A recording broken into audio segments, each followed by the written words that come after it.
Is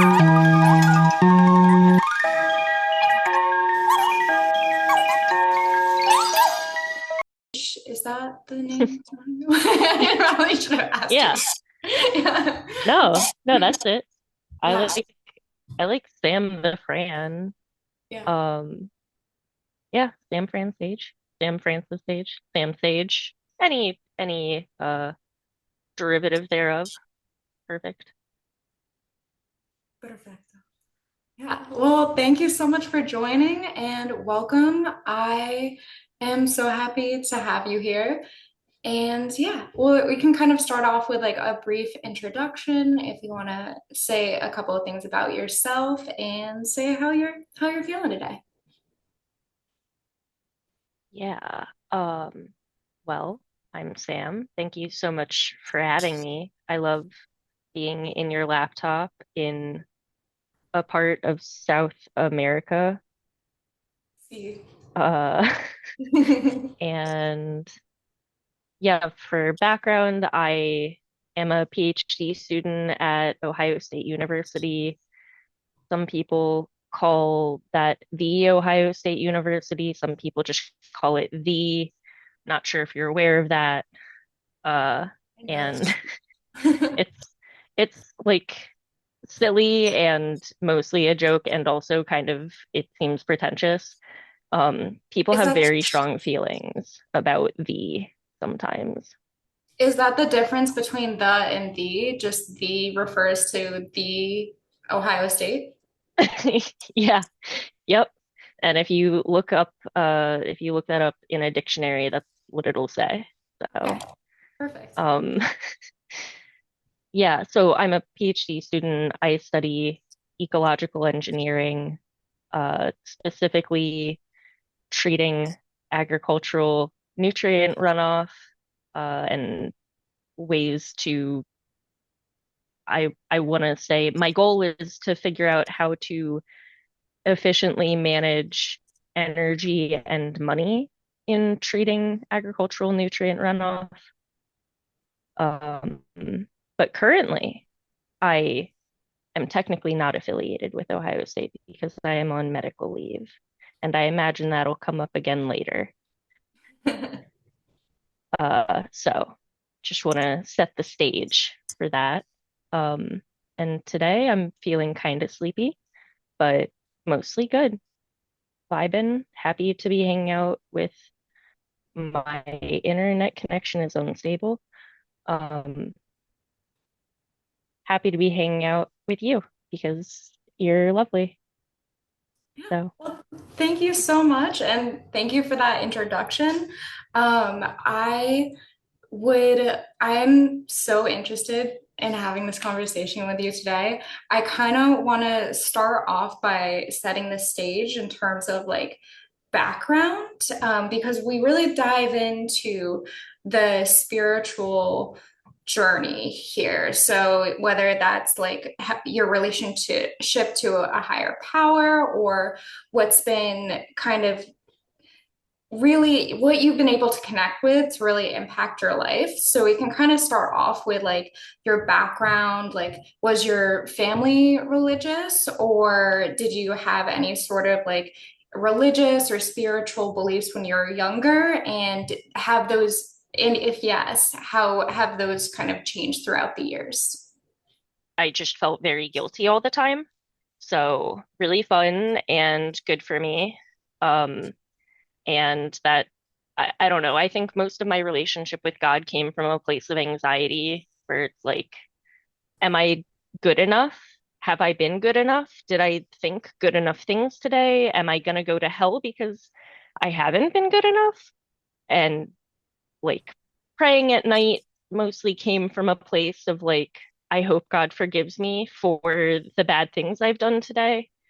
Yeah. Um, so I I'm an anxious person already, and I imagine that didn't help very much.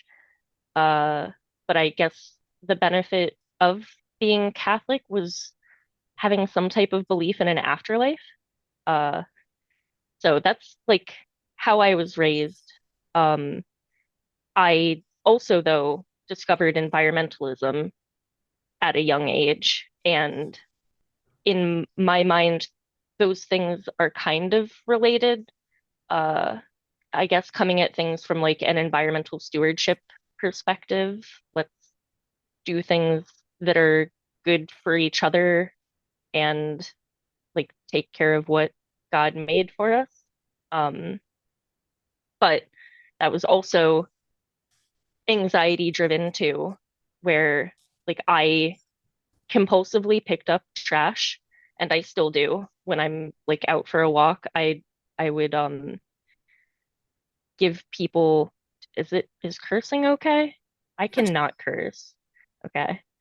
I'd give people shit for like spitting their gum on the ground when I was in elementary school, or like there was a kid who would shoot his BB gun around and I'd be like, you're leaving all these plastics everywhere. What are you doing? Um, so again, coming from a place of like having existential dread about the state of our world. Um, and so that I would say those two things broadly describe the first 20 years of my life. And then uh, as I dated more, basically, I moved away from Catholicism. Like going into college, I was just like, it mostly it would be really weird to go to hell for having sex. That seems messed up. So I don't think I believe in this anymore. And then I kind of shifted into like I wanted to believe that there was some type of guiding force in the world, mostly because things went really well for me. And so I I think with the environmentalism, I just felt really called to help the world in some big way, and things kept going my way with like going to a good college and then getting involved in great clubs, and then through those clubs, like I got a great research opportunity, and then that research opportunity got me into grad school, and then so with like how well things kept going, I for a while my belief was like everything happens for a reason, and that reason will end up with a net positive. And that was like the belief I held on to. And now at this point in my life, I am, I would say struggling to find some type of coherent belief system again, some type of larger connection, um, because it might surprise you actually that being totally anxiety driven isn't good for you. Did you? Yeah, Never considered it. I know. It surprises people, it really does. But yeah, so at a certain point in the last, well, really since I started grad school, I think uh mental health and my mental health have been my new main guiding principles. Like because I can't achieve any of the things I want to achieve if I uh don't want to exist anymore. So Yeah, um it's difficult to like because what it sounds like is you went from kind of this higher power to focusing more on purpose and then being very purpose driven. And it's like that the purpose especially is still like very important to you, but now it's kind of coming to clash with like, hey, you need to take care of like these other aspects of your life and take care of yourself, like kind of put your own mask on before you can help those around you or really be able to focus on your purpose. yeah, I think that that's really well said. Um, and and I think the other component is like the purpose part has gotten murkier for me too, now that I'm in grad school and doing research. In my mind, this is like the first big actual step towards helping the world in some big way, and it hasn't quite been what I've expected. Um, it hasn't, I think just doing, writing scientific papers just doesn't hit right for me, you know? It's like I know the niche audience that will receive this paper, and I know the impact it'll make on that niche audience, and that doesn't quite scratch my purpose itch. I hate that sentence, but It makes sense.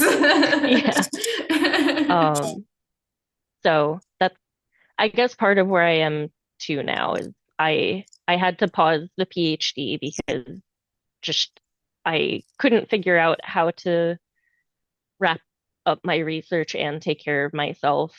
Uh, and now I am on medical leave, and like one of my goals is like really figuring out how to take care of myself, and my other goal is finding things that do um, align with my core values. That's like a recurring topic in therapy for me. What are things that I can do that actually feel meaningful for me?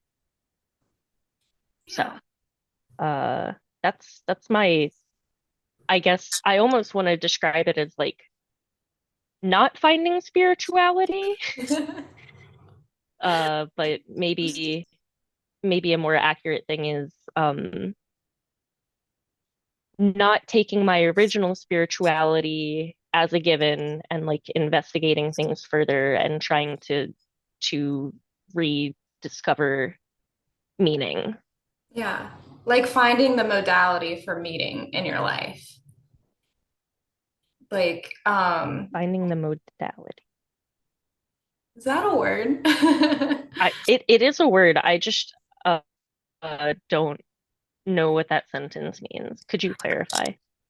So in my head, what that sentence meant is like it's basically like a path or a way to finding that meaning or like Mm, the system for finding the meaning.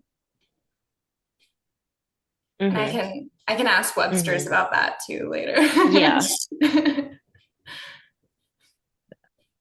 No, I think I think that yeah, that makes sense to me. That aligns with my experience. And I think part of the struggle for me is I I've come to realize my brain has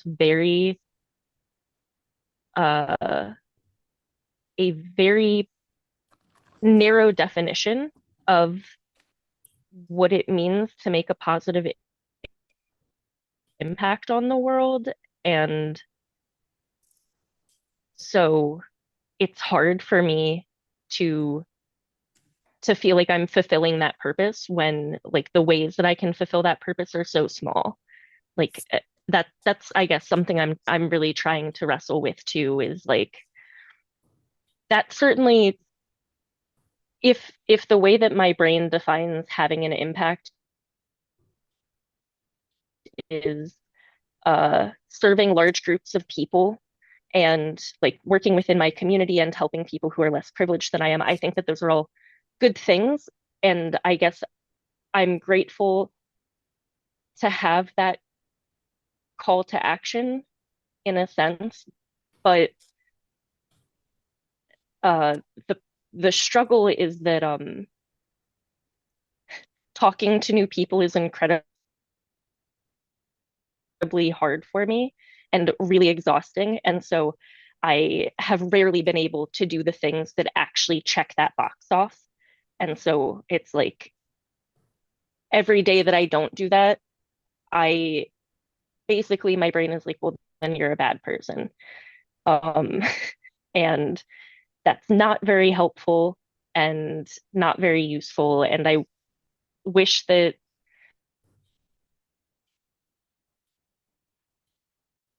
I could have like things people say to me is like, well, you help your friends, like you help.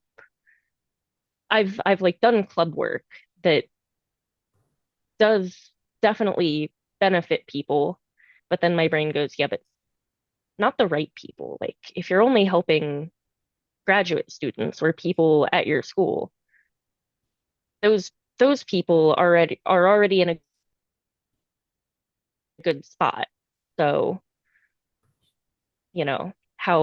how can you help people who are less fortunate? Which now that I'm saying that out loud to your beautiful face, I am thinking that really hits like white saviorism. You're So like, I actually need more needy people. Like, you're missing an arm. Can we get anybody who's missing a leg? Maybe has cholera. that's Like, ex I mean, yeah, I guess that like that is kind of where my brain is coming from, which damn, I'm like we're unlocking something right now in real time for me. Like it would totally make sense that this rule in my head about how I can make a positive impact, that it would be intertwined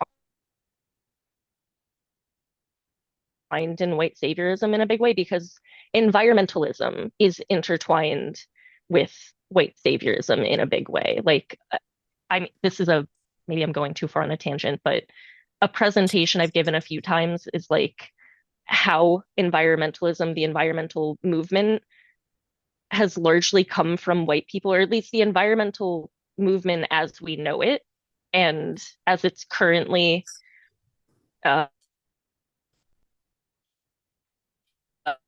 uh, as it's currently largely enacted. It is like very much white people centered, and so like to the point where the what is it? Uh, the Nature Conservancy. Oh, I want to say this, but I'm worried I'm actually thinking of the wrong place. Okay, let's scrap a specific nonprofit name, but like but a for a not. while they were an environmental nonprofit for a long time had eugenics as like a key tenet. And there's like a long history of environmental science being tied up in eugenics. And so anyway, because there's like the population bomb and like being worried about overpopulation. And so yeah, this is so good to help me like check that rule in my head of like, are you helping needy enough people? Because it's like, yeah, let's let's question like this kind of colonialist mentality. So thank you. I I do have a question about something you said earlier and what we were just talking about. And it's like, is the stuff you're talking about in therapy of like finding meaning in your life the same thing as what you kind of defined as like how your brain defines like scratching that, sorry to use this again, but like scratching the purpose itch?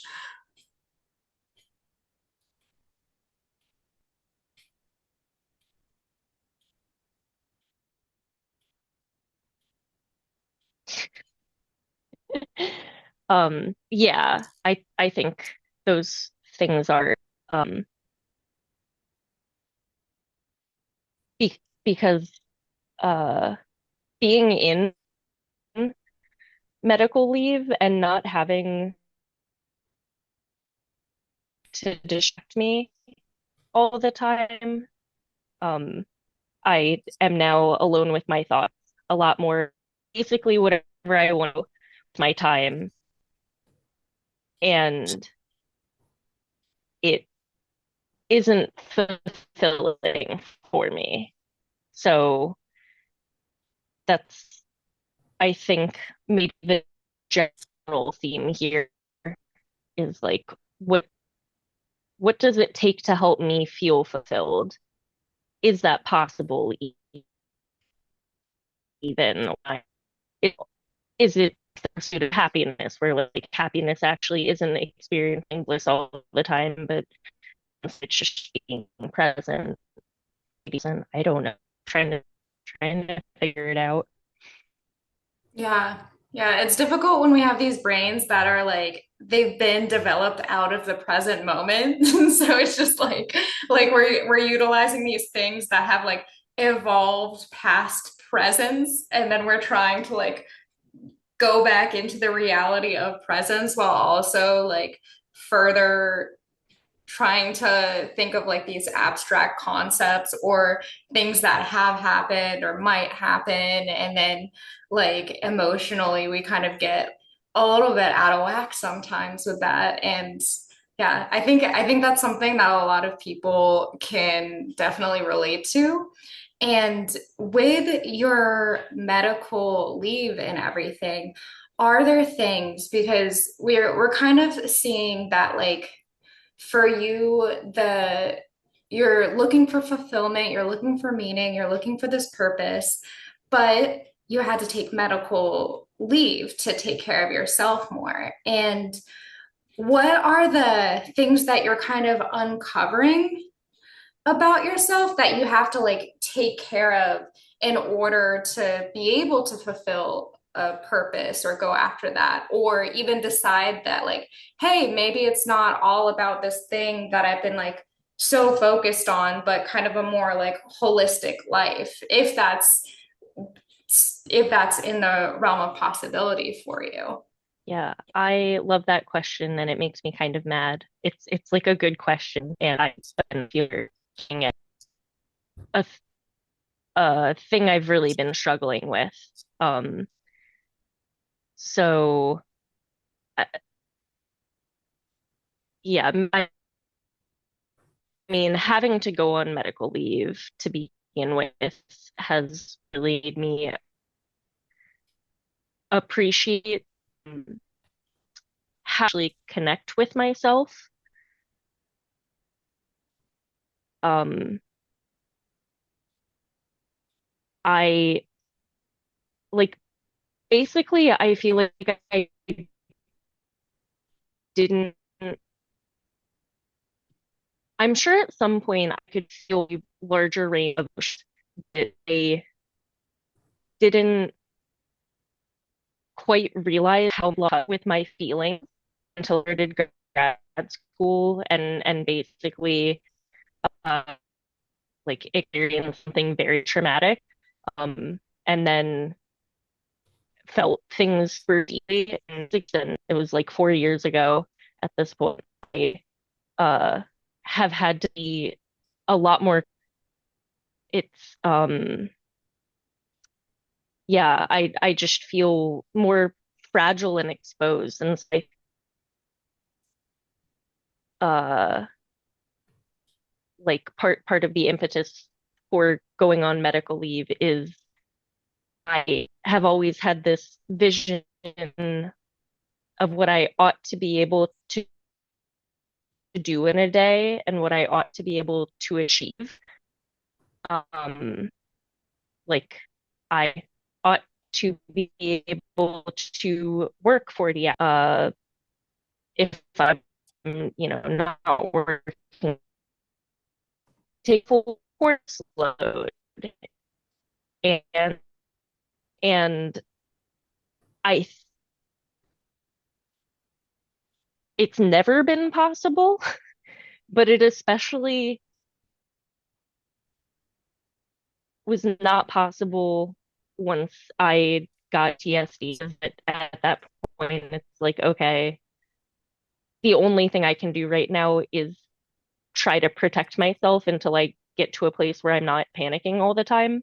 Um, and and then I think like as I got further and further away from the trauma and more healed from it, like not being so frequently triggered, um, headspace of like I ought to be able to do this all. I should be able to keep up with my club involvement and move my dissertation forward and exercise and clean and keep up with friends. Um, because I need all those things to live a well-rounded life. That's like the struggle for me is I know all of those things are important for me to feel fulfilled. And also the medical leave has demonstrated fully that I cannot do all of them. Like basically, as soon as I actually started to work 40 hours a week, I only started seeing people I love once or twice a week. And my house went to shit. And then I couldn't really cook for myself all of them. I used to love cooking and I just like all that energy to make mac and cheese and chicken nuggets, which are great. That's an interesting thing that like being, what an employer would define uh or would refer to as a successful worker, like just well and healthy. Um, and so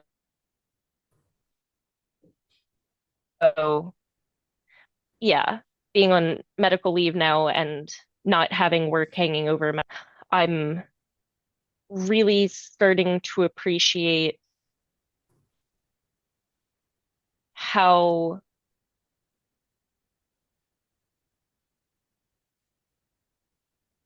much I struggled to balance all of that and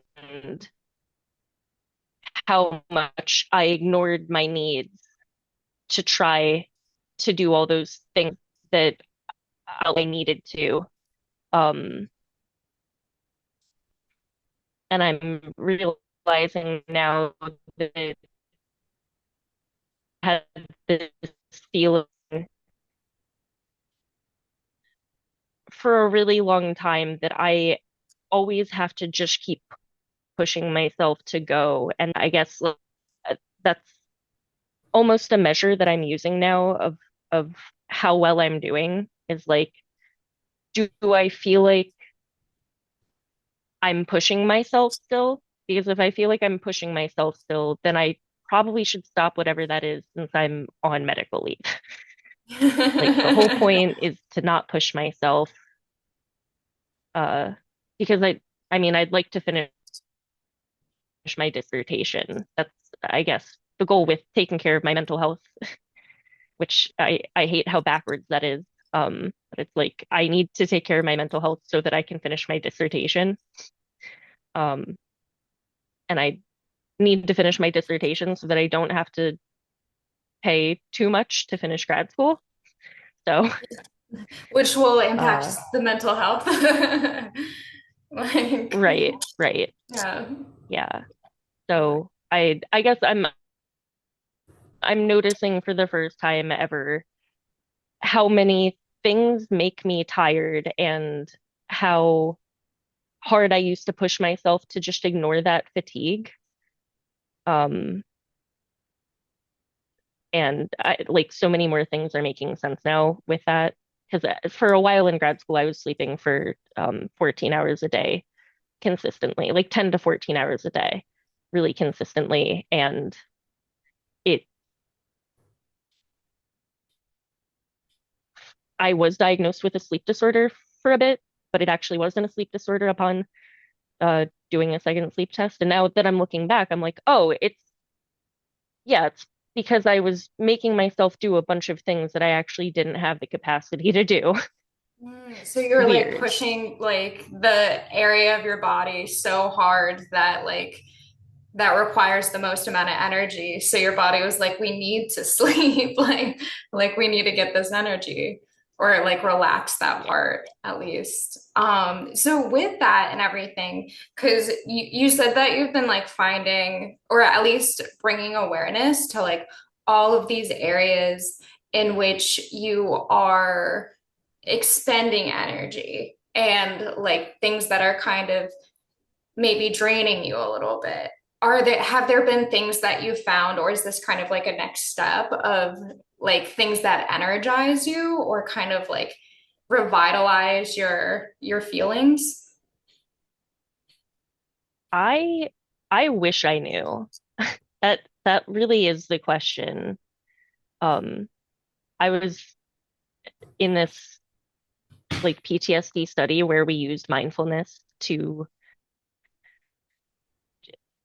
I guess, treat PTSD to an extent. There's research showing that mindfulness like increases connectivity across your brain, and that does reduce symptoms for PTSD.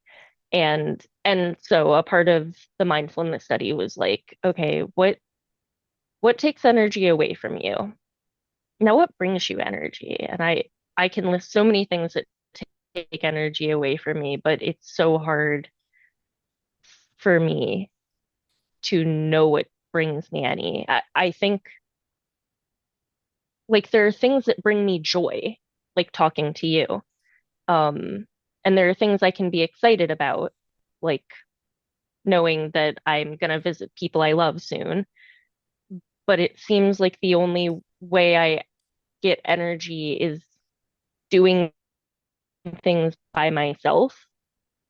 And it's tough because doing things by myself, like just reading and puzzles and cleaning or uh I don't know, whatever I do day to day, um With those me. things don't bring me joy.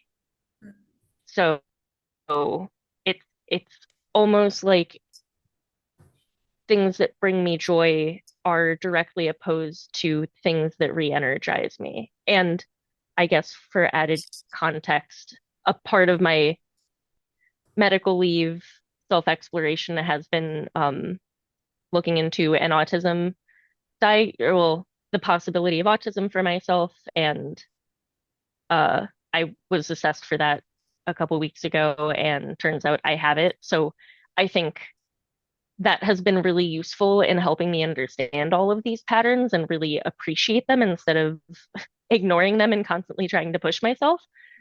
Uh, but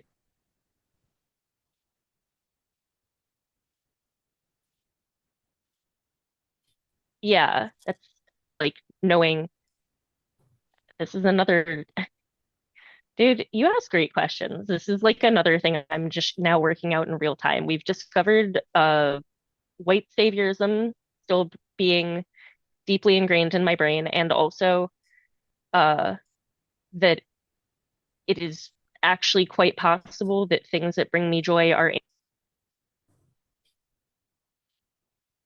antithetical to having energy. And so it's possible and it's good to know. Um, but it does really help to explain again how I got here. Because Yeah. it's like, even if I were doing all of the things that I love all the time, which basically just means being with people I love all the time, I'm gonna get really run down by that. Yeah. So with the diagnosis, like I think I have two initial questions about that. One is like, how did that make you feel emotionally? And then the other part of that is like, how has it helped you kind of color in this picture a little bit more about like where you are in terms of your like mental health, energetic health, physical health, like how is that colored like just your state of being right now? Yeah. So, how I felt about the diagnosis was relieved. Initially, like talking to the assessor just being like, I still have to write up the report, but yeah, you're autistic. You don't have to keep like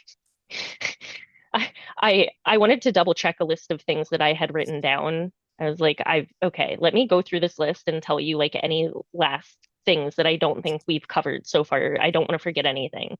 Right. Now let me go through it one more time to make sure I didn't miss anything. And she was like, you're okay, actually. We're good here. I He's like, have what this I is need. the test. Like, you Yeah. passed. Yeah. Um, so it was a relief to get, I guess, to get that validation.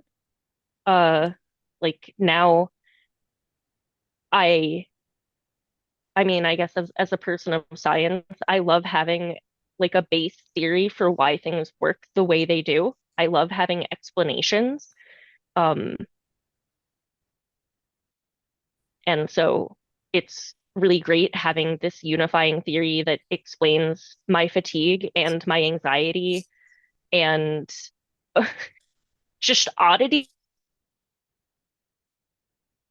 that I've noticed about myself, but like I'm a quirky guy, whatever. Now it's like, oh, even that stuff makes sense now. Everyone just seems so much more flexible with me or than me with like plans and places they want to go and uh so I think there's a lot of relief in having this unifying theory and being able to firmly say to myself, I don't have to try to change anything anymore. My brain is fundamentally different and it is demonstrably bad for me to keep trying to change myself. Um, so it's really helped me give myself permission, I guess, in part to not do all the things all the time, but also give myself permission to like be honest with myself about my needs and my preferences. Uh, because now I can go, it's not my fault, it's autism, okay? Now you have the ultimate scapegoat just for everything. I mean, kind of like not not totally. I know that's a joke. I know you're making a joke, and also I like want to be mindful because I do think that's how like people have this increasing perception that everyone is diagnosing themselves with autism because of TikTok uh and the reason why they're diagnosing themselves with autism because of TikTok is they like want to be let off the hook for things. And so I like the joke, and also I guess I would just want to voice like it's people should not make that joke. but but but I guess for added context, like McKay and I are besties, so I love it. But Yeah. yeah, like it. I guess it's like a relief to be able to say like I hate this, but it's like, no, I don't want to try out that new restaurant that you loved because I don't have capacity for that. And we need to go back to the restaurant that I always go to because that is all I have the mental energy for.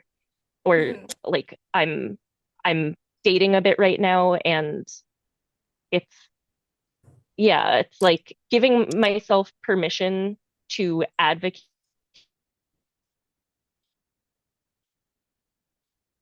to go to spaces that I'm comfortable going to new places with people who I don't know. And that is just way too much new information for me at one time. And so Yeah. then the dates always eat. I was gonna say they always suck ass, and then I was gonna say they always eat shit. And the dates do not do those things, actually. They don't go very well because I can't multitask. And for me, multitasking is literally just trying to talk to someone. So, In a new space, yeah. Yeah, it will never lead to eating ass if you're uncomfortable in this yeah, space and then also don't know them. that's what I, yeah. Um, so felt relieved initially. Now I feel grief increasingly. I think just grief for younger me who has, I've just, like I said, I've just been pushing myself constantly forever. And I've done really good things. And I'm really proud of my accomplishments, but I feel grief for the part of myself that's always like, yeah, but why can't you do this all the right way? Why is it so hard for you? Why are you so tired? Like, I feel grief for the part of myself that's been living with this narrative that I've been doing something wrong and just knowing how harmful that's been for me. And it's like, actually, I haven't been doing something. I mean, I've been doing something wrong in the sense that, like, I haven't been honest with myself, Mhm. but I I couldn't have done anything better to squeeze out any more productivity. Like that was Yeah. never an option for me, and it just makes me sad that that I've had this story in my head that I'm not living up to my potential Yeah. because I know that that is not good. Yeah, or at least we're told that from a very young age. Like, oh, you have so much potential. And then you just feel constantly like a failure because you're just like, I don't know what potential is. And I also don't know how I have it or how to make it into anything. like, like, what do you mean? I, yeah, yeah. Like I feel so grateful to be able to be on medical leave and like really try to take care of myself and also not having a job for me is like the biggest you're not living up to your potential where it's like you're literally not doing anything right now. Like how dare you? Um like a conversation I had with my therapist is like a big part of my brain thinks that I should be in the mountains writing my novel right now. Like, what am I doing with my medical leave? This should be the It's most like, that's romantic medical not the point leave. of medical leave, though. It's not to go write a great novel. It is to recover. Yeah, yeah. And how has that been for you as well? Kind of like, Exactly. And fjords, all of these sexy travel things. It's like,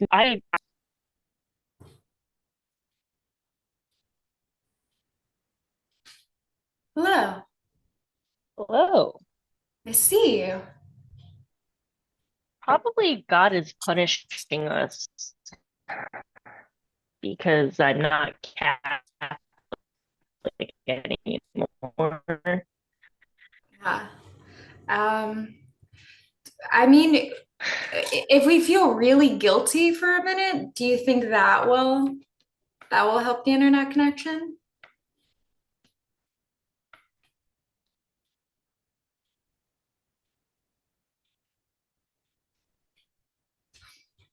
I know. I stopped my video because I feel like that's maybe gonna help. That could be the move. We can both stop the video.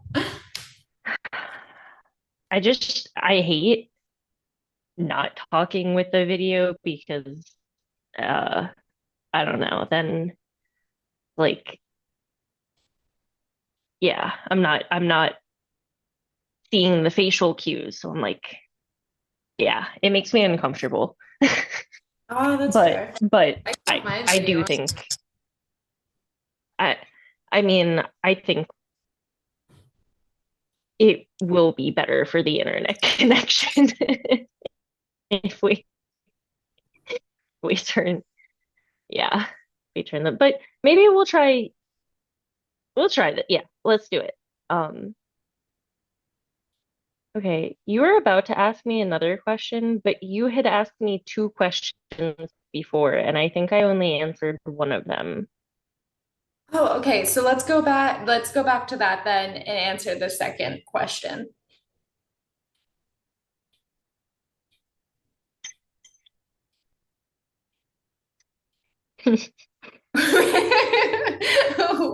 Which But I don't was remember what the second question was. Oh wait, okay. I think I could be wrong, but I think it was like, how did you feel about the diagnosis? And then how has this helped like fill in the gaps for you in terms of like understanding yourself and kind of connecting with connecting with like what you're doing here basically, or like how like why you are the way you are and stuff. Like what are the most significant like impacts the diagnosis has had on like you realizing your patterns? Yeah. And you had said something about coloring in the picture, and I liked your descriptive language. Uh yeah. I guess the cool coincidence is I think I did start unintentionally talking about that anyway. Um, but I think the most helpful thing, as I've touched on, is just that this diagnosis has really helped me be honest with myself in a way that I wasn't before. And I think it's helped me be more realistic with myself too, because I've known, for example, that traveling makes me tired. And yet every time I've traveled, I've been like, yeah, but I'll be okay. Like I can in in my mind, I again am using ought. I ought to be able to, for example, visit my sister, someone who I've known the longest and who I'm incredibly comfortable with and who I talk to very often. I ought to be able to visit them and be there for a week and then come. That that is, I think, how it ought to work. But now that I have this diagnosis and can be more honest with myself about how things actually go for me, it's like, okay, I can visit my sister and that'll make me really happy. But also, I haven't seen them in person in a while. So that's probably going to make me tired even while I'm there. They've moved. So that's going to be even more tiring. So I should expect immediately that I'll be super low energy when I visit them. So we shouldn't plan that much. And when I get back, I'm probably going to need 2 weeks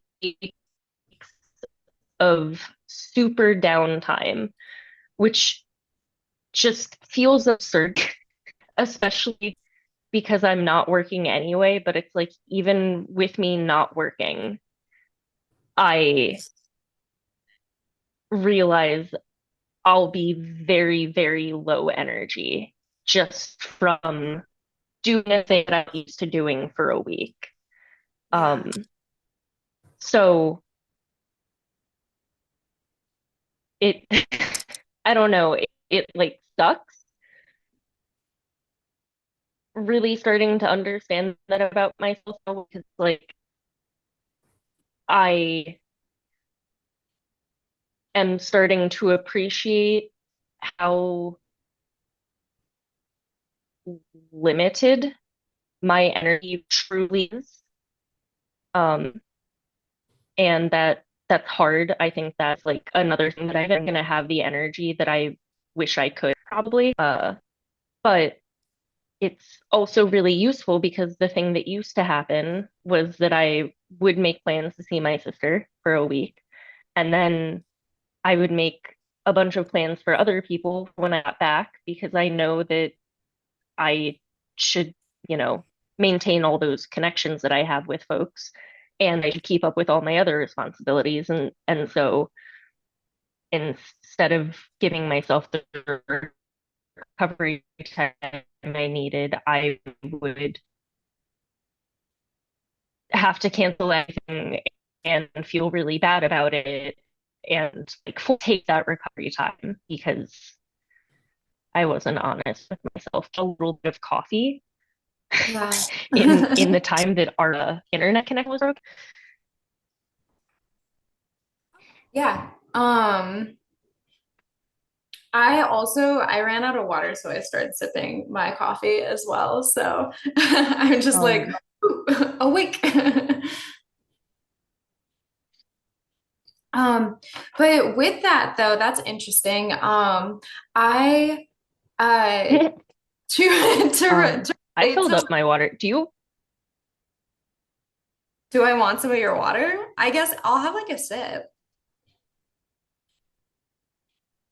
Do you do you want to fill up your water? I don't mind. Mm, no, I'm okay because I just like before that I had like Okay. 500 milliliters of water, so I'm still okay. Thank you though. It's just fun to like sip on something. You can't just go around measuring water in milliliters. How should I measure I love water? that. I mean, I totally, I think milliliters are, and is that the metric system? I always get them confused.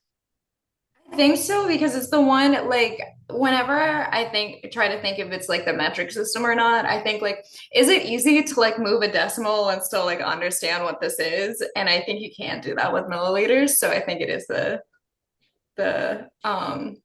correct the system we were just talking about. The metric Okay. system. That's the one. Okay. Yeah. Yeah. I think the metric system is the best system. So it, it's just interesting hearing you say milliliters and we're not in a lab right now. Mm, yeah. Yeah, because like so I've been buying the water here is fine to drink, but it's highly chlorinated, so it's not fun to drink from the tap. And so I usually go out and I'll buy about like a 6 liter thing of water. But because I was walking a lot today, I went and I got a 500 milliliter thing of water. So that's why I have the exact measurement right here, which is kind of just a standard little Barbie size water bottle, I have to say. Probably like 2.5 cups. I don't know what cups are at all in terms of milliliters, but I try to like throw in another system I, for I reference. wanna I wanna look it up just because I wanna like check like, oh, how close were you? I feel like you're probably close, but then I feel like if I open another tab in my browser, our connection will crash again. Okay, So we'll put a um note on the I love side this. and just be like, okay, looking up the correct use of modality and liters to cups. Yeah. Yeah, put that in your show notes for listeners for later. The fun little Easter eggs of trying to figure stuff out. But oh, but yeah, I did want to tell you that I really relate to your journey right now in terms of understanding your energy expenditure because like I'm slow traveling right now and I'm really just getting aware of okay, if I fly more than 3 hours, I'm gonna need a week or two energetically to recover, no matter what. Like when for instance, when I just went to DC for Christmas, it was great. I was kind of adrenalized when I was there. It was great seeing everybody and everything. But then when I got back, I found that like I had room for a couple social events with people that I'm closer with, but in general, I was just like canceling things or just being like, I'm kind of low energy today and I just want to be at home with my cats and maybe draw a picture or just work on a project or something. And now that it's been like a few weeks, like even last week, like we drove two friends and I and then the two cats drove to an area of Argentina called Tandil. And it was about a 4 hour drive, and I wasn't driving. But even after that adventure, I was just like, okay, I'm going to need like at least a few days of just not engaging with anybody just to feel kind of normal again. And yeah, so I just wanted to share that with you because it's just like it's something that I think that like I had a similar thing where I was just like, oh no, I should be fine. Like I should have like energy to just to like do this and that. What is like this whole travel time? Like what does it actually take out of me and like all of that kind of stuff. And now I'm just like, okay, like it's Mhm. so much better if I just put in the expectation that like I'll be dead for a week, and then anything that is not me being dead for a week, I'll feel good about instead of like trying to jam pack the next week after traveling. And then I'm just like completely dead and have to cancel things. Yeah. Yeah, that totally makes sense.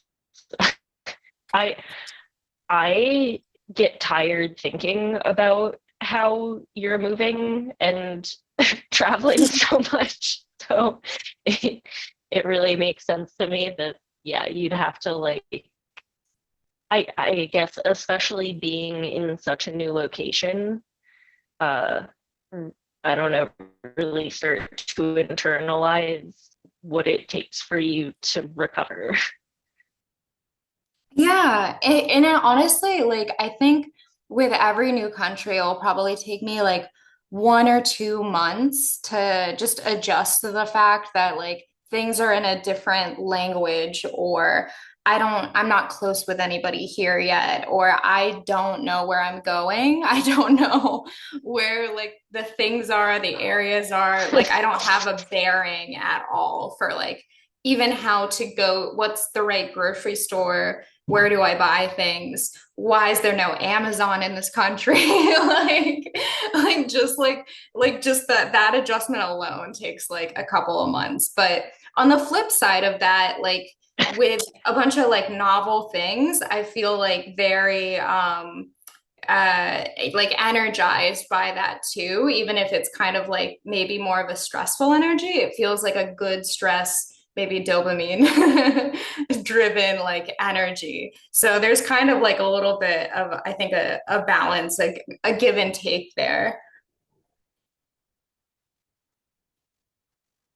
And yeah, so I was wondering, like, because Um, oh, this is not important at all, but you said,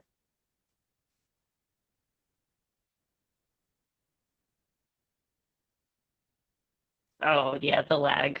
The lag is sorry about that. Um, you were like, there's not an Amazon, and I have to now ask for clarification. Which one, McKay? Okay, so there is a rainforest, an Amazon rainforest, but there isn't the company Amazon, the Bezos Amazon. It does Company or not. forest, you know? Yeah.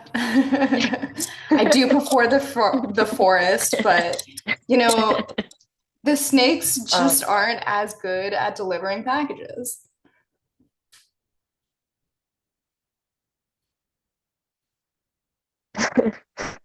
and they keep eating all of my mouse friends. Yeah. I don't know why I keep ordering Um, ice, but dude, also I want to point out, I mean, I'm sure I'm I'm sure you know this, but like communicating with people in a different language takes also so much energy all the time. Or like trying to, constant, I'm sure that just causes a baseline fatigue that is uh, rare for most people to ever experience.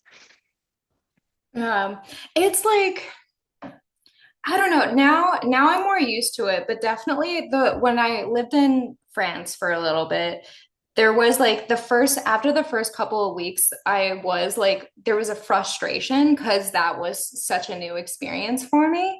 And then here it's like I feel kind of more bad if I'm like quote unquote like caught off guard. Like the guy at the fish store near me is like anytime I walk in, he kind of sighs because like the first time I walked in, I was so unprepared. I didn't like look up anything in terms of like vocabulary beforehand. So it was a lot of me apologizing in Spanish and then pointing to things and then guessing like I think I want like a kilo of that. I'm not sure. And then like he's just kind of like at his wits end with me. Now it's better. Now I know like some of the words for some of the fish and everything. But yeah, there's definitely those moments. I think it doesn't take too long to adjust. And now I kind of take it as like oh, I just need to like relax and my brain will click over. Like when my brain realizes, because it's like your brain wants to be lazy. So it's like, okay, like I'm just going to default to English. And then you're just like, no, brain, like everything's Spanish now. You can't just default to English. And then your brain switches to like, oh, I need to like speak in this and communicate and everything. And then like once, at least for my brain, like once I make that switch, everything flows so much better. And it's like the flow is there because I'm not afraid to like make a mistake or ask a question or say something in like a weird way and communicate and just like and try to learn as much as possible. So it's just kind of like I don't know that I guess the best way for me to describe it is like after that initial like frustration, everything like that, you just kind of have to make your brain switch modes and just be like, English does not serve you at all right now. So like why are like if you were just put out in let's say I don't even know what a good metaphor for this would be. Okay, I guess it's like let's say you're like the best swimmer and you like swim all of the time, but then someone drops you in like the middle of a desert and it's just like, "Oh, here's like some water to drink. You have to it's like 100 miles to get out of this desert." It's like all of your swimming does not help and if you swim like you're literally just gonna die there. So your body's just like, no, okay, like we're gonna walk or run or try to figure out a different way out of this because this is like not a scenario where we can use what we're used to. I I love that analogy too because I think that circles back to what I was trying to communicate, like, and that would be exhausting. Like Yeah. Oh yeah. that still would like add a higher baseline of fatigue. But it's I'm sure it makes things a lot less stressful to trust your brain more to be able to make that switch when you need to. Um, I'm I imagine that, yeah, it just makes going out into the world a lot easier for you. Yeah, yeah, it kind of takes off some of the stress and the fatigue that I felt like initially. I guess that was the ultimate like point was just trying to make it seem, I guess, more possible and like not like, oh, like if you're put Hmm. in this new scenario, like you won't be able to adapt to it and like figure something out. Yeah. But yeah, yeah. And yeah, that was that point. I love it. Thank you. Um, Now I'm trying to think of like the other question that I want to ask you. Um, I guess so can you tell me a little bit about um I get okay, so this is going to be another two things. One thing is because we've talked about this like off the podcast before. So, having like a little bit of background on this conversation is probably helpful. But can we talk about like how you're taking kind of like pressures off of yourself in terms of like always feeling you have to be doing things and then I guess the next question is going to be what are you doing right now? So Mm. so or like if you're even doing anything or like what are like not like what are you not doing or like how are you kind of like what is the switch for you in terms of like things that you're taking on and um how is that like is that how does that feel for you like comfortable or uncomfortable like what feels manageable for you and like are there things you're looking forward to with this or is it kind of like not even the time to like look forward to how you want to manage things in the future. Yeah. I I love those questions. I love all your questions, and I feel like it might strike people as disingenuous that I keep saying I love your questions, but I do. Um, No, I appreciate it so much. Thank you. yeah. I love people's questions in general though. I just because the thing, okay, this isn't an answer to your question at all, but like the thing about people asking questions is then it's this cool opportunity to think about a thing that I wouldn't have thought of probably if someone hadn't asked me. So, uh, and okay, and then another thing to continue not answering either of your great questions is I just was reminded that like the start of this conversation uh was like what what has your journey been with like your spiritual awakening and spirituality um and the impression that I'm getting from your wonderful questions is that like my spiritual journey right now is about trying to connect with myself and like figure out uh what actually should be guiding me and you know less uh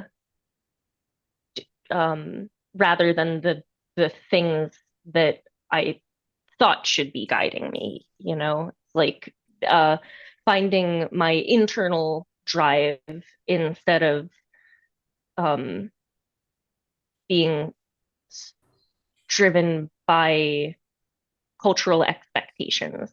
maybe, Yeah, or a societal expectation. So anyway, that's like really helpful for me. This conversation has been so helpful for me. Thank you. I'm so happy. Yeah, because sometimes I feel like I don't make any sense, but I'm happy that this has made sense for you and is helpful. I mean, dude, maybe you don't make any sense, but the thing is, maybe it's like tarot card readings where the sense comes from the meaning you make of it. Exactly. I like that. Uh, but anyway, so what am I doing to take pressure off myself to not always be doing things was your first question, right? Mhm. Uh, yeah, I definitely am having trouble with that because uh, the last, I don't know, my whole life I've kind of been in a state of like, oh shit, I have this deadline coming up and I really ought to be working on that. Um, and then kind of paralysis because I am not working on the thing that I ought to be working on and I'm running out of time. I also, this could be helpful context. I got an ADHD diagnosis 2 years ago. So, uh, I mean, that one's definitely made up, but yeah. Um, for also context, I recently got diagnosed with ADHD. yeah, dude, ADHD is, it's actually not a neurological difference that people have. It's actually a virus, and how it spreads is one friend uh thinks they might have it and they get a diagnosis and then they tell all their other friends to get a test. And that's how it spreads. Um, which is 100% joking. It's just that people with ADHD tend to be friends. Um, but uh yeah. So because I have so much of my brain is wired around like this feeling that I'm not doing enough. I feel very uncomfortable constantly. But the thing that I'm trying to remind myself, and I keep saying I'll like write this down somewhere and put it so that I can see it, because if I don't see something, I forget about it. Um, the thing I try to remember is like I'm on medical leave because of this dumb fucking mentality that I have anyway that really hasn't been serving my well-being. So each time I'm like, oh, well, you really should vacuum because there's cat litter on the ground, or you really should check your humane mouse trap because this mouse keeps running around under the carpet and it's gross to find mouse turds and it makes me really uncomfortable. You really should check the mouse trap so, so that you can capture the mouse. Uh, when I think of stuff like that now and I'm very tired, instead of like using that, I don't know, guilt that I am not taking care of the thing that I ought to be, I am just sticking with the reminder. It's like I'm tired and pushing myself constantly is what got me here. And the whole point of being on medical leave and not making any money is to take care of myself. So uh, I want to start. I'm part of my goal is to build up my capacity to feel uncomfortable not doing things. I want to be okay with feeling that discomfort so that I, in the long run, am better able to like really check in on how I feel and how much energy I have and what I need. So that's my big hot tip for me. My big hot tip for me. Love it. That just sounds really silly, but it's like just saying to myself over and over again, like, you're gonna waste your medical leave if you keep doing shit when you're tired. So don't waste your medical leave. Um, which it still, I guess, kind of comes from a scarcity mindset, and I don't love that, but that's all I have right now. And I guess I'm hoping that with more therapy over time, I can eventually uh just get comfortable with saying to myself, you don't have to do that thing right now because you don't feel like doing that thing right now, and that's okay. Yeah. And it also it does sound like throughout this conversation and everything, like the voices in your head, like it kind of started off of like feeling like there was like God telling, like kind of putting some of these feelings of like constant guilt or constant like, well, are you going to go to hell if you do that? Like that kind of like self judgment and self critique. And like, obviously, that doesn't all come from like just being Catholic or just having a higher power. There's like a lot of different things that can impact our self-talk that we develop when we're young. But it Yeah. sounds like you're kind of like that's kind of like evolved like, and then when you were in your earlier 20s and you kind of switched from the higher power to purpose, kind of like that self-judgment of like living up to your potential and in those sorts of patterns, and like, are you doing enough, are you pushing yourself hard enough, like that's like, it kind of sounds like that's how those voices have like transformed. And then now it sounds like, based on some of the things that you're kind of like, your awareness of that voice and like questioning that voice. And then also just being like, that voice could be saying nice things too, like could be encouraging us instead of like taking from us, you know? Yeah. Yeah. That's, I guess, yeah, I love that because then I don't know if this is what you were trying to get at, but it's like maybe the higher power is actually the nice voice inside me that wants to do things for myself and others out of kindness.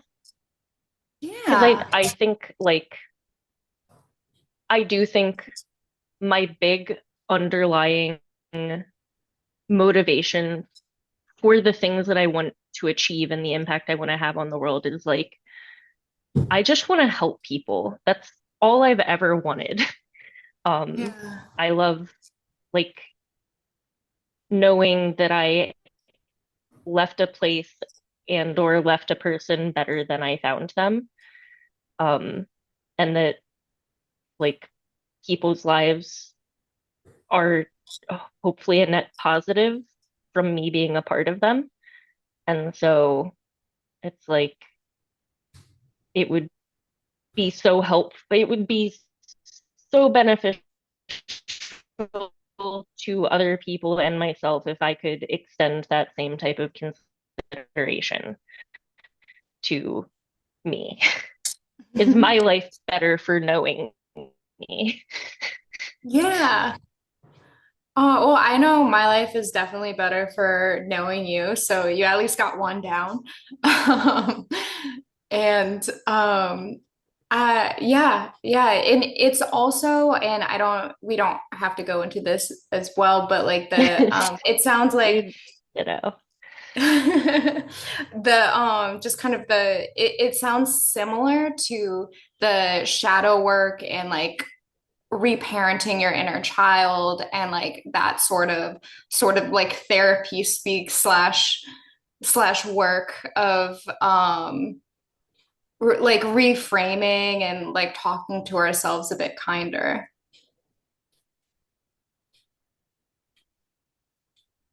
and then we don't have like as much of a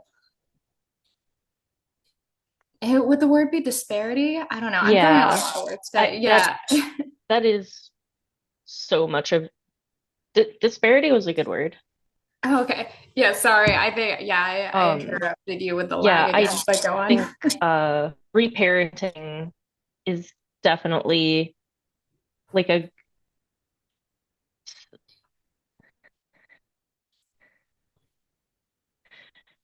no. I heard we're gonna keep pausing and trying to be polite and like let the other person. I'm just wait. I'm gonna say, reparenting. I think is such a good way to describe ties into potential and like living up to our potential Mhm. because it's like so much of that idea of potential for me comes from being told that I was clever as a kid and that I still am clever and like I love I love that I'm clever. Uh, but also I feel like a big idiot a lot of the time and uh that to me feels like okay, well I should keep working on that then, which it isn't a bad thing. I mean, I love being curious, but it's like any time that I don't feel like I understand what's going on right away, it's like, okay, so I have a deficit here and that's something I need to work on. And then I don't know, that's like combined with this recurring message that I feel like I've gotten from a lot of people I look up to, like parental figures, is just this message of like, I was able to get this done, why can't you? Mm. And that is not a great message to give to younger people. And I know that it's like they don't intend harm with that, but I think uh I guess that's like part of where an autism and ADHD diagnosis do give me so much relief because now I can point to a thing and say, well, that's why.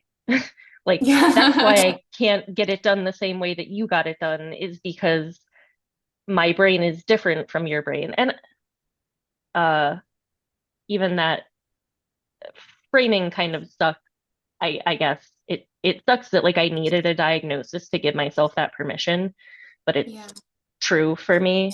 But I wait, where did this conversation? Oh, the reparenting. So I feel like a lot of reparenting for me is like having a gentle, kind, compassionate, caring voice that goes, "Oh, honey, it's okay that you're tired right now.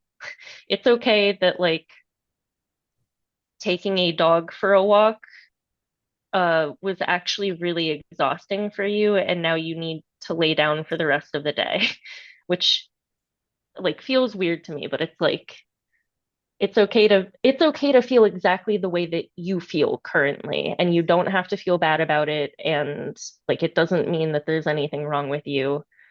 You can just exist the way that you exist and that's enough. Yeah, that's beautiful. And that's also like a great way to come into presence as well. Just like kind of giving yourself permission. Like you don't have to be anywhere else right now or be anyone else right now. Like you're just here and you're not currently being stabbed. So you're fine, you know? Well, except for when I go to Krav Maga, in which case I am being stabbed, but like that's the point. So,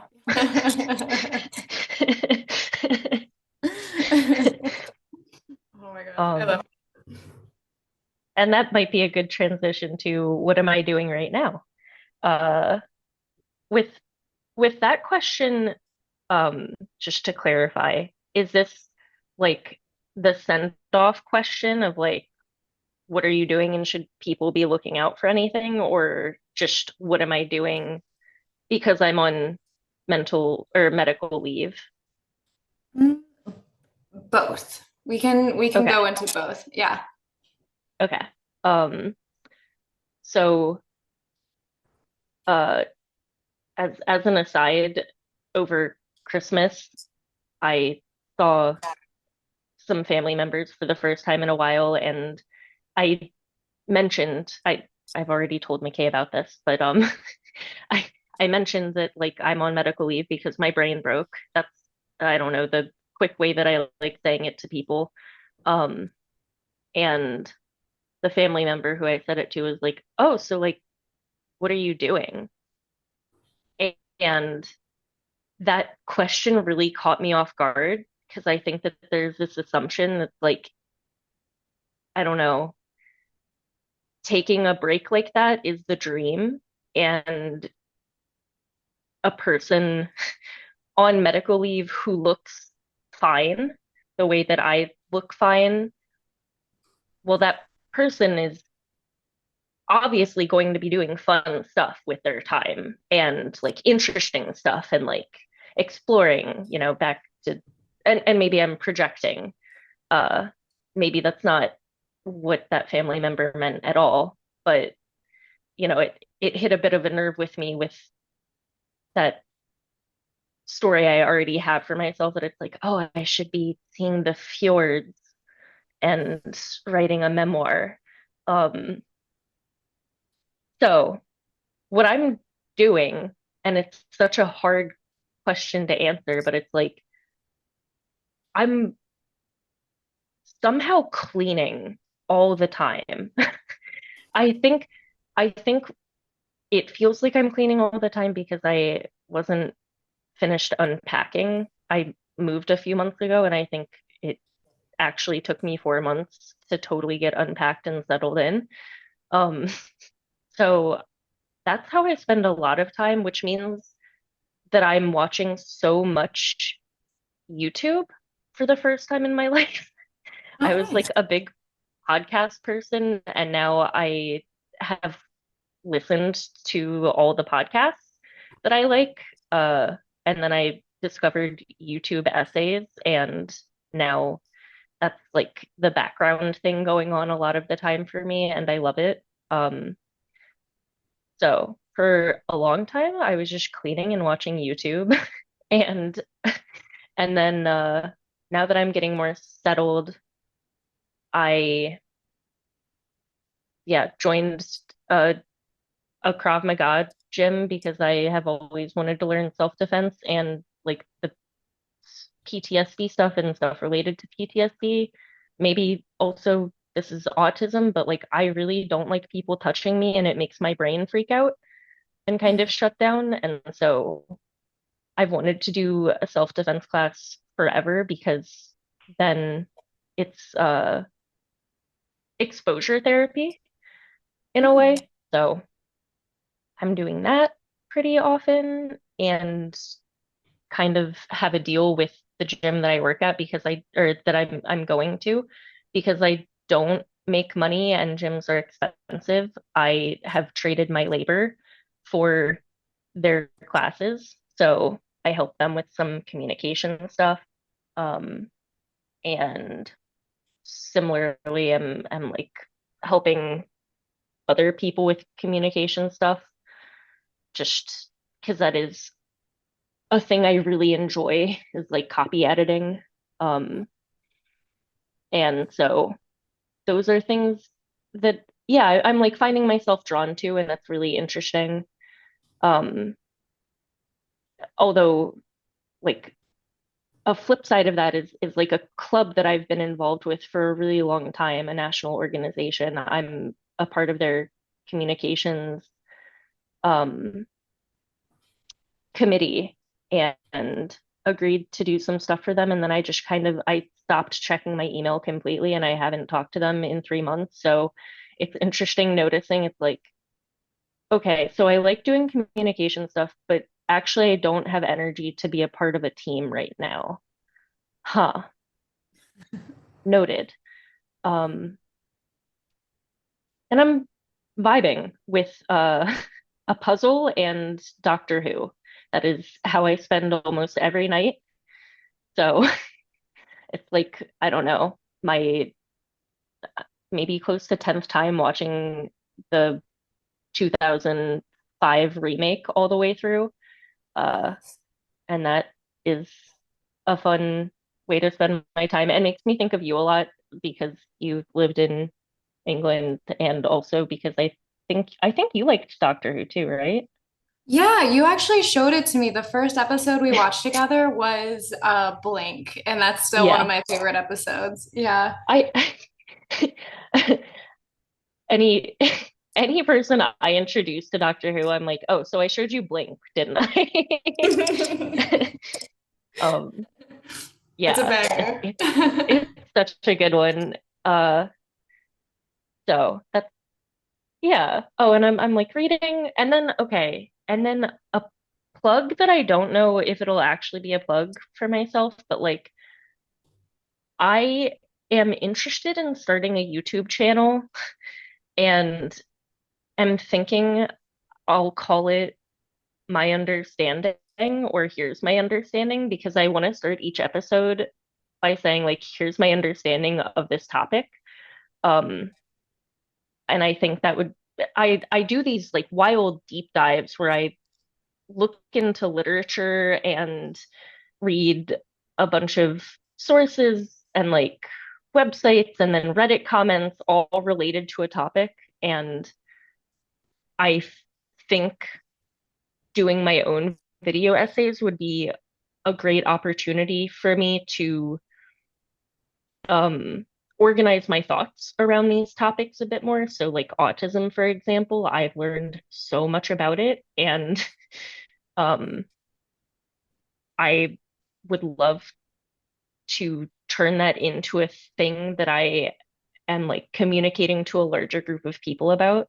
So, if you want to hear me uh, talk more, but in a more structured way, and there's a video to check out my YouTube channel, which may or may not exist, called Here's My Understanding or My Understanding because I don't know if it's going to be real or what, but that's yeah. A thing I'm thinking about, we'll see if I do it because I am trying not to put my pressure or put pressure on myself to do anything, but like I get really excited about the idea. So, Yeah.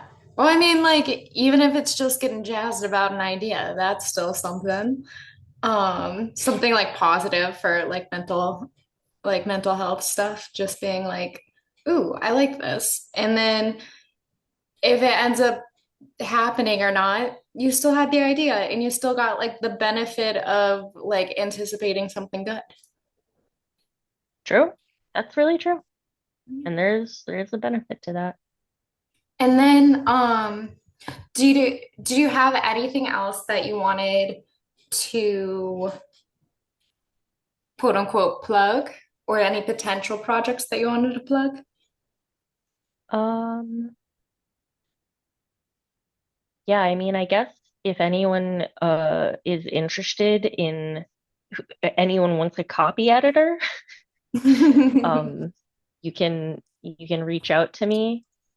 I maybe I should develop some type of universal way of people contacting me that isn't my personal email. So yeah, I guess I will, McKay, I'll give you some type of uh extra email or something to put in the description of of this podcast. But I love like thinking about communication. That's one of my big hobbies is studying communication, and I can really get lost in writing projects and like helping people develop how they communicate. So uh, reach out if you're interested in working with me about that um, or on that.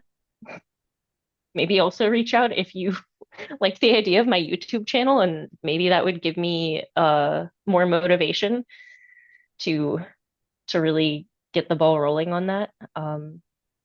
But otherwise, my only other plug is I'm so sorry. My only other plug is good vibes. And you can find those here on this podcast that McKay is doing because McKay is a purveyor of good vibes and deep insight. And so you just get that here. Oh, well, thank you. Um, yeah, I love that. And then I also, so I have like, I'm kind of workshopping them right now, but I do have like three closing questions. Um, and it like it, so we can go through those real quick and then we can say sayonara.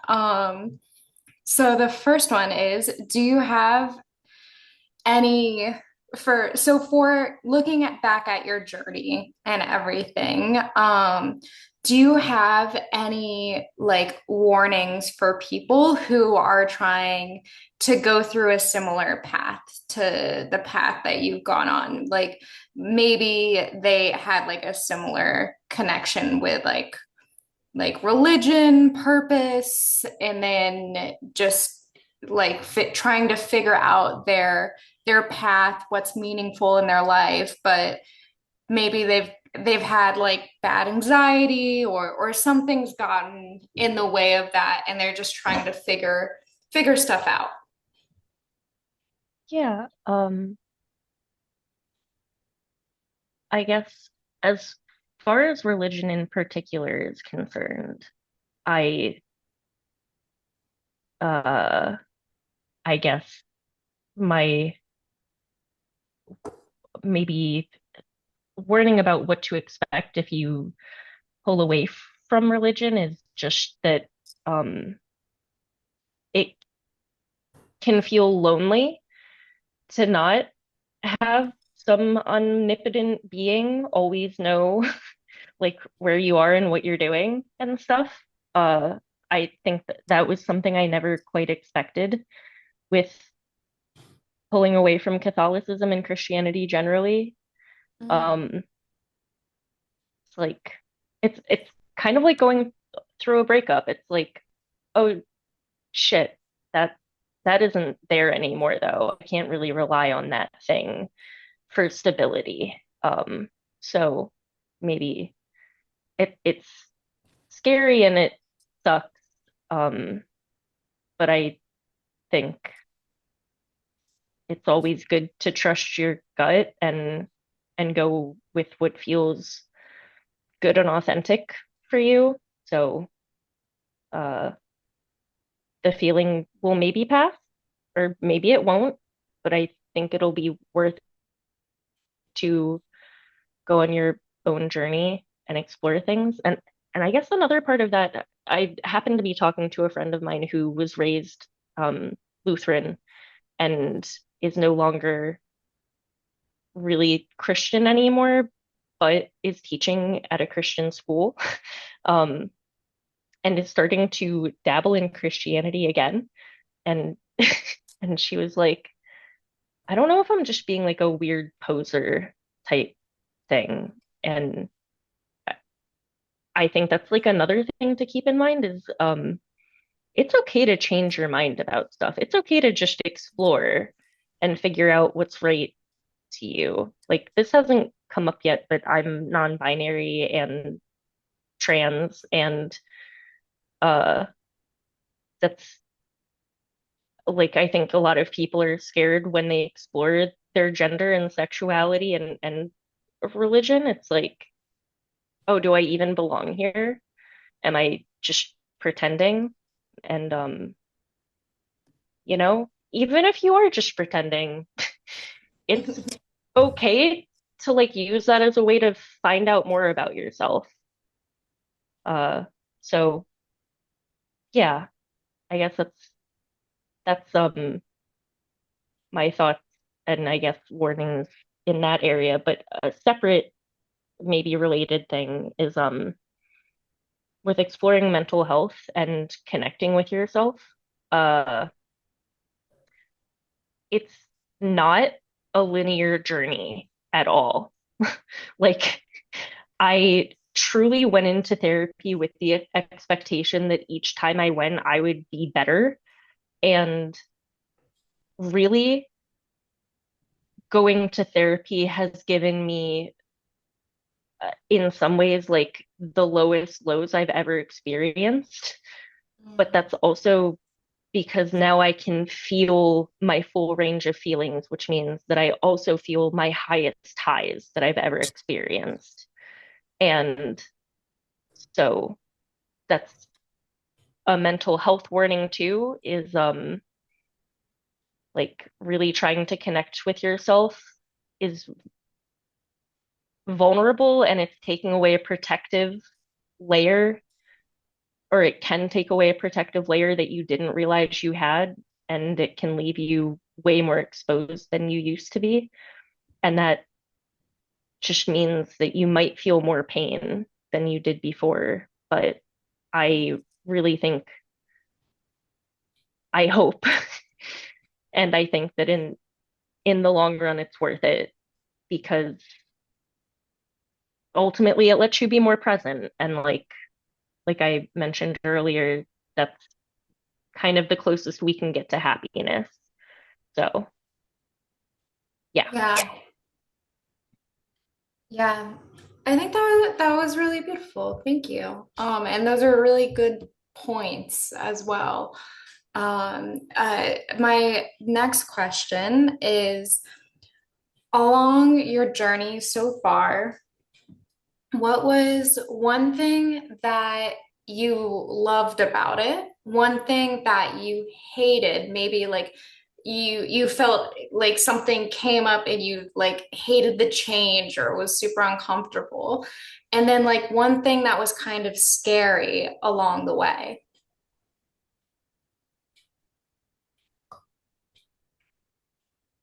Hmm.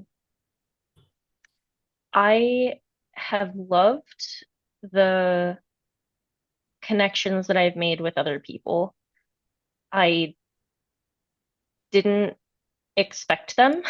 Um, like I think my friendships prior to getting to know myself mostly revolved around being silly, which is great.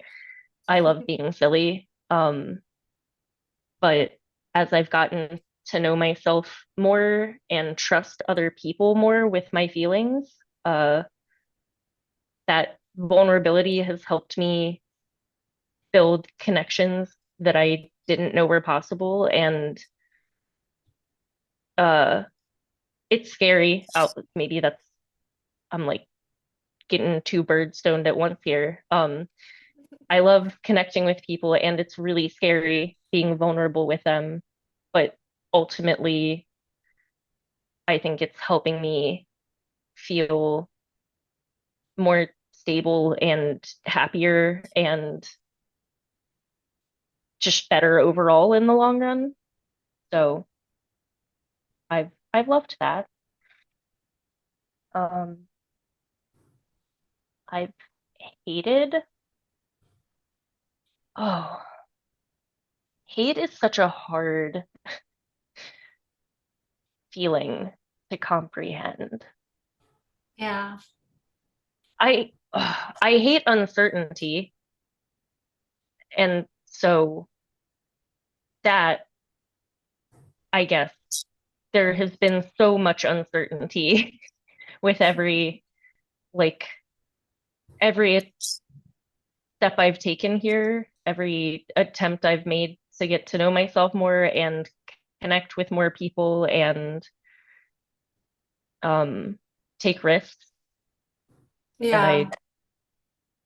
hate I hate that I don't know how things are going to turn out. Like I have so much hope, and also it's it makes me anxious and kind of scared, not knowing for sure that, like, on the other side of this, you know, maybe I won't find my dream lifestyle or whatever.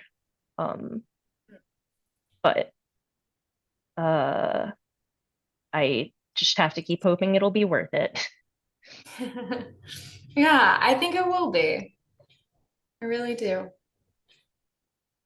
I think that like you've done and you've been so much in your life. And I think that it's really this part of your life because you're so focused on maybe like the purpose driven aspect of it. It's almost like you're just beginning again. And with that becomes there's so much there's such like an interesting story ahead of you now that's a lot more layered. And I think that mainly beauty is just going to come out of that. And I really can't wait to see where that journey takes you. Yeah, thank you. I love a silver lining, and that was a really good one. Again, uh, you have created a really nice mental image, and I love that. Thank Ooh, you. yeah. And then the final one is, and you can take a moment as well to think about it. What is a closing affirmation that you'd like to share? It could be a little mantra, just the, like one or two lines that you think would be helpful for someone that can relate to your situation. Okay, that is such a good question. And also, I need to tell you that my brain's autofill first wanted to wanted to guess that your question would be how big is it? And then wanted your question to be French feel finger fuck, which is not the somber and contemplative tone that you're going for. But I just needed you to know what was going on in my head. This is Um, beautiful and well said. What's your closing uh, affirmation? Fuck, Mary kill.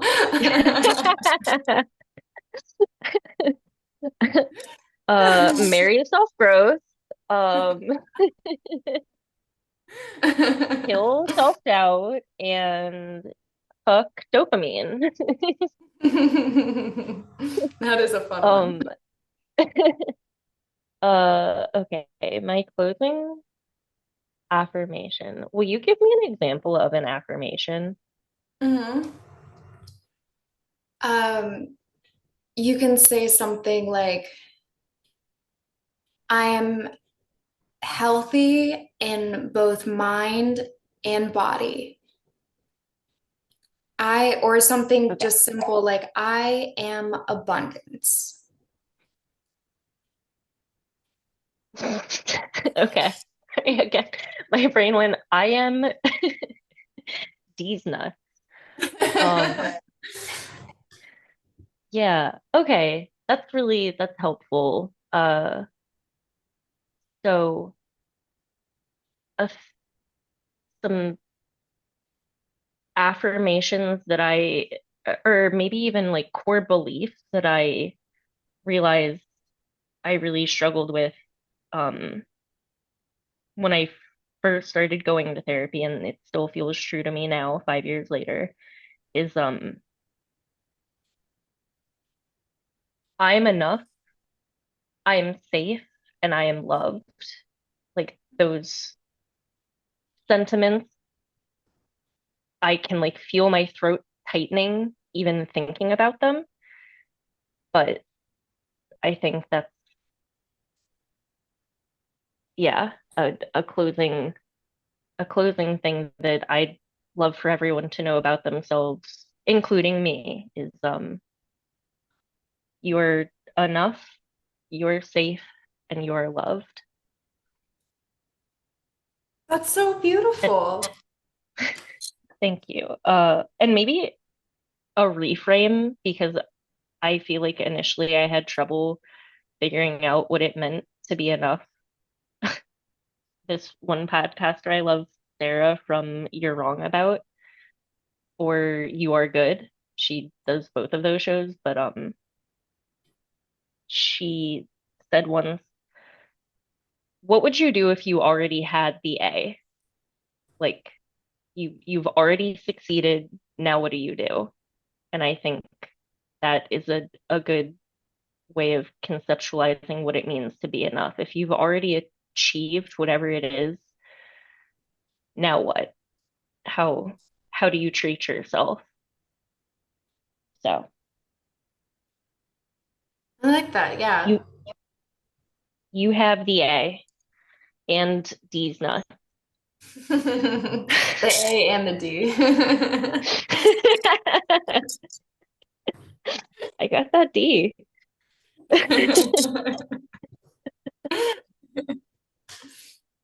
Oh, I want to thank you so much for your time, so much for coming on, and so much for sharing your journey. And yeah, I love you to bits. And that is all. Yeah, dude, thanks so much for inviting me to talk with you. And I am so interested, uh, because we've been talking for like 2 hours now. I'm really interested to see how you edit this. Um, Me that too. that's just like my I don't know, systems oriented brain is like, what is the output of this conversation going to actually be? Uh, Yeah. but thank you so much for having me. And dude, thank you for helping me figure out so much about myself while we've been talking. Like, I feel like we really uncovered some big insights. So yeah, thank you for being you, and thank you everyone for listening. And I hope you keep listening because McKay is incredibly wise and knows so many interesting people, and I feel like is just gonna have the best conversations. Oh my gosh. Well, yeah, thank you so much. I'm gonna stop